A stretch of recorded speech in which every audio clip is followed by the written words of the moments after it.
And to present our final award, I'm going to turn the program back over to our chairman of the judges, Geneva Overhosler.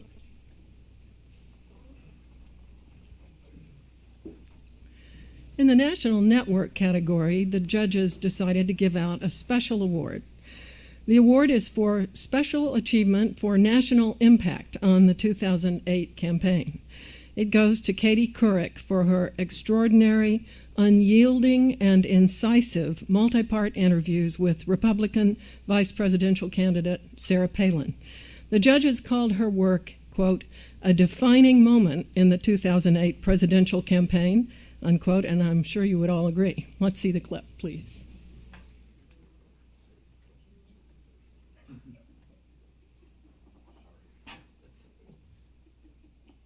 You've said, quote, John McCain will reform the way Wall Street does business. Other than supporting stricter regulations of Fannie Mae and Freddie Mac 2 years ago, can you give us any more examples of his leading the charge for more oversight? I think that the example that you just cited with his warnings 2 years ago about Fannie and Freddie, that's paramount. That's more than a heck of a lot of other senators and representatives did for us. But he's been in Congress for 26 years. He's been chairman of the Powerful Commerce Committee, and he is almost always sided with less regulation, not more. He's also known as the Maverick, though, taking shots from his own party and certainly taking shots from the other party, trying to get people to understand what he's been talking about, the need to reform government. I'm just going to ask you one more time, not to belabor the point, specific examples in his 26 years of pushing for more regulation. I'll try to find you some and I'll bring them to you.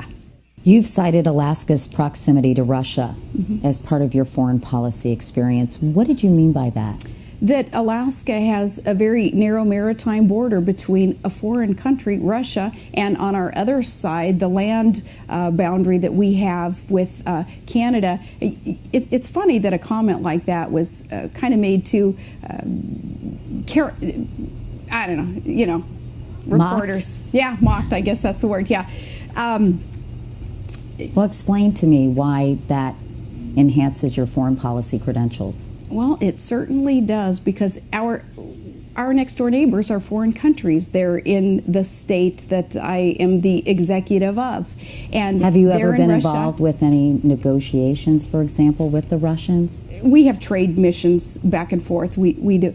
It's very important when you consider even national security issues with Russia, as Putin rears his head and comes into the airspace of the United States of America. Where do they go? It's Alaska. It's just right over the border. It is from Alaska that we send those out to make sure that an eye is being kept on this very powerful nation, Russia, because they are right there. They are right next to our state. You met with former Secretary of State Henry Kissinger, who is for direct diplomacy with both Iran and Syria. Do you believe the U.S.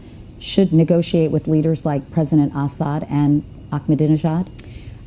I think with Ahmadinejad personally, he is not one to negotiate with. You can't just sit down with him with no preconditions being met. Barack Obama is so off base in his proclamation that he would meet with some of these leaders around our world who would seek to destroy America, and without preconditions being met. That's beyond naive, and it's beyond bad judgment. So are you saying Henry Kissinger is naive for supporting that? I've never heard Henry Kissinger say, yeah, I'll meet with these leaders without preconditions being met.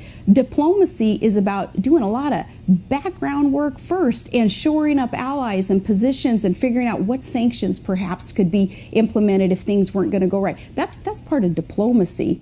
Incidentally, we confirmed Henry Kissinger's position following our interview. He told us he supports talks, if not with Ahmadinejad, then with high-level Iranian officials without preconditions.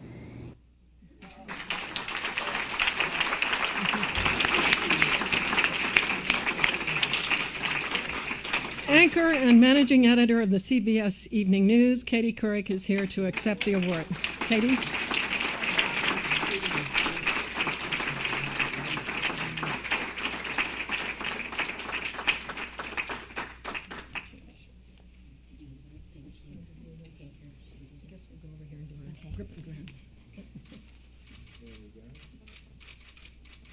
awkward photo op time. Sorry. Thank you, Geneva. Thank you. Yeah, thank you. Thanks so much, Geneva. I first met Geneva at a Poynter Institute function many, many, many years ago when we were talking about ethics in journalism. So it's really a thrill to receive this award from her today. And I also want to just thank Marty and Norman and everybody here at the Annenberg School, for busy news professionals such as ourselves. It's so wonderful just to take a couple of days or even an afternoon and think about some of the issues that in our day-to-day lives and how busy we are preparing our broadcasts to really think and ponder some really critically important issues. So I'm grateful for the opportunity to do that. And I also want to say just congratulations to the other winners, because just watching the quality of their work is so inspiring and reassuring and makes you realize, to quote Hillary Clinton, it really does take a village to create great TV journalism. Just watching the piece on the mud sail, or whatever you call that thing in Lancaster, and to see the great photography that was required, the exquisite editing that was involved in the making of that piece, not to mention the fine writing and reporting, and just the imagination it took to talk about a local race in that setting is really very inspiring. So I just want to congratulate all the winners. Marty asked me to say a few words, and he gave me my choice of bullet points. And while I know you'd probably like to hear a lot about the makings of that Sarah Palin interview, which no matter how many times I watch it, I still find it completely mesmerizing. Not me, but Governor Palin. And so, but I had some other thoughts that I thought I would share with you. And first of all, I just want to say how honored I am to receive this Walter Cronkite Award for excellence, not only because I think he is absolutely the personification of that word, but of course because I have the privilege of temporarily, who knows how long, hopefully for a long time, occupying his seat. I remember when I first met him several years ago when I was the anchor of the Today Show. It was on the first floor of Saks, Fifth Avenue, of all places, and I was so thrilled. I said, "Hi, Mr. Cronkite." And despite my gaffe, he was incredibly gracious and has become a wonderful friend and supporter of mine. And during his tenure, he was, needless to say, CBS News, and with all due respect to VOA, he was in many ways the voice of America as well. And while he upheld the principles of journalism every day, he understood there were times when it was necessary to stretch the role and speak out. And many of you journalism students are probably aware of this, as most people in the room, but I was reminded of the time when he returned from Vietnam and eloquently summed up the situation there on February 27th, 1968, and I was reminded of that during that previous piece about the University of Wisconsin. He told his audience, "To say that we are closer to victory today is to believe in the face of the evidence, the optimists who have been wrong in the past." He also told them, "It seems now more certain than ever that the bloody experience of Vietnam is to end in a stalemate." Methodically and measured tones, using military and political rationales, he supported his perspective and made it clear right at the top to his audience that this was a, quote, analysis that must be speculative, personal, and subjective. As many of you know, it was such a powerful statement on national television, it prompted LBJ to turn to his press secretary, George Christian, and say, "If I've lost Cronkite," I said, I knew I would do that. Rick and I were talking about how I was just going to do that the whole time. "If I've lost Cronkite, I've lost the country." I think Walter Cronkite's analysis of Vietnam had such a tremendous impact because, unlike the times we all live in today, he almost never used his bully pulpit or anchor desk to give his opinion or to rail against those who happened to disagree or, in fact, to demonize those who didn't share his views. It just wasn't his style. In fact, he once said, "Objective journalism and an opinion column are about as similar as the Bible and Playboy magazine." What a difference, of course, 40 years make. We could talk all day, and I'm sure many of the students here in this room have, on the relative importance of objectivity in journalism. The word itself is so controversial. I discovered the Society of Professional Journalists actually dropped the term from its code of ethics in 1996. And while I agree with what George just said, that pure objectivity is an unattainable goal, and I don't believe in the 50-50 doctrine, the regurgitating of White House press releases, giving opposing spin equal opportunity. I don't believe in the he said, she said rules of objectivity that in many ways I think kept us from aggressively questioning the Bush administration during the buildup to Iraq. While I hate the way the O word can give a lazy reporter a good excuse to not dig deeper or think harder, I do worry about the preponderance of opinion meisters who purport to be journalists currently occupying the airwaves. Networks like Fox and MSNBC and talk radio that attract viewers and listeners who want to bask in the reflective warmth of their own views, like some kind of ideological convection oven. As David Foster Wallace once wrote in The Atlantic about a particular right-wing radio host, quote, "He's not a journalist, he's an entertainer.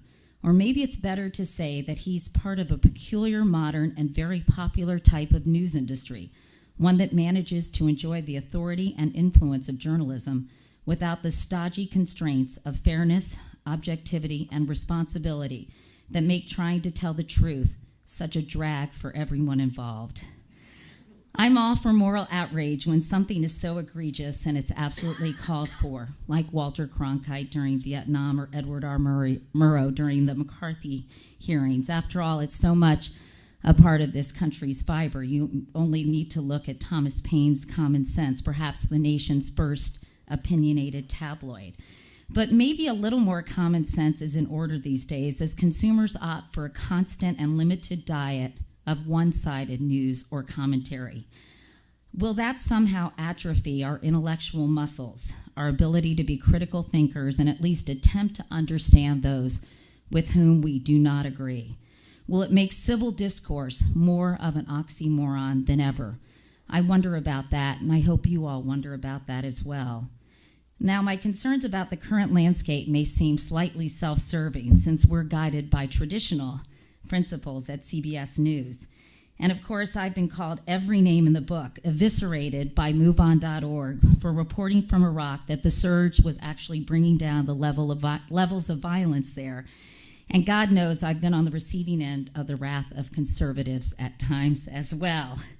But I believe one of the reasons that the interview I conducted with Sarah Palin was so impactful is because it wasn't done through any particular ideological prism. I was so mindful of my personal affect, knowing every head tilt, expression, and follow-up question would be carefully dissected for any evidence of bias. My goal was simply to be a conduit, to allow her to express her views and give those watching a chance to come to their own conclusions. When I was preparing these questions, I called Senator Sam Nunn to talk with him about nuclear proliferation issues, and the distinguished former senator from Georgia gave me some very good advice. "Don't fuss with her too much, Katie," he told me. "Just get as much as you can from her on the record, because really no one knows where she stands on so many issues, so just let her talk." Sometimes I do wonder, I feel a little like Andy Rooney, channeling Andy. Have you ever wondered why? Sometimes I wonder if it had been conducted by someone who openly and consistently espoused left-wing views, if it would have been dismissed as a liberal hatchet job, or in the hands of a conservative interviewer, if it would have been considered a puff piece. All I can say is I am very glad I had the opportunity to give this candidate a forum for expressing her positions. And I did it the old-fashioned way. I asked what I thought were insightful, important questions. I listened to the answers. I followed up when her answers were circumlocucious, which is a very good SAT word I taught my daughter. And I did not judge her responses. And that, I believe, made all the difference in the world. So I would just like to say score one for the much derided MSM, or mainstream media. Maybe we're not such dinosaurs after all. And I'd also like to say two thank yous to two individuals in the room. Rick Kaplan, who's getting a lot of shout outs today, who is my executive producer and who helped guide this interview. And also Brian Goldsmith, who is on his way to law school next year, but was my associate producer slash research slash go-to guy, and he and I very painstakingly discussed these questions, figured out what would really require smart, careful, analytical answers, and I think the proof is in the pudding. So thank you very much to the Annenberg School. This award really means the world to me. Thank you.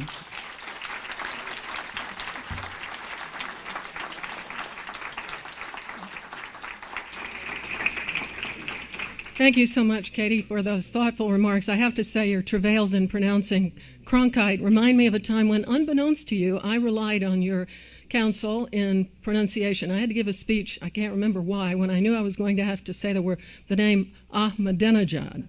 I'm a dinner jacket. That's exactly what somebody told me. Said, well, you know, Katie Couric always says, I'm a dinner jacket, is how she remembers, but I was scared to death that in the speech, of course, I'd say, and, you know, I'm a dinner jacket. Anyway. It's now time to give a final congratulations to all of our winners. Your work is indeed of enormous value to our society.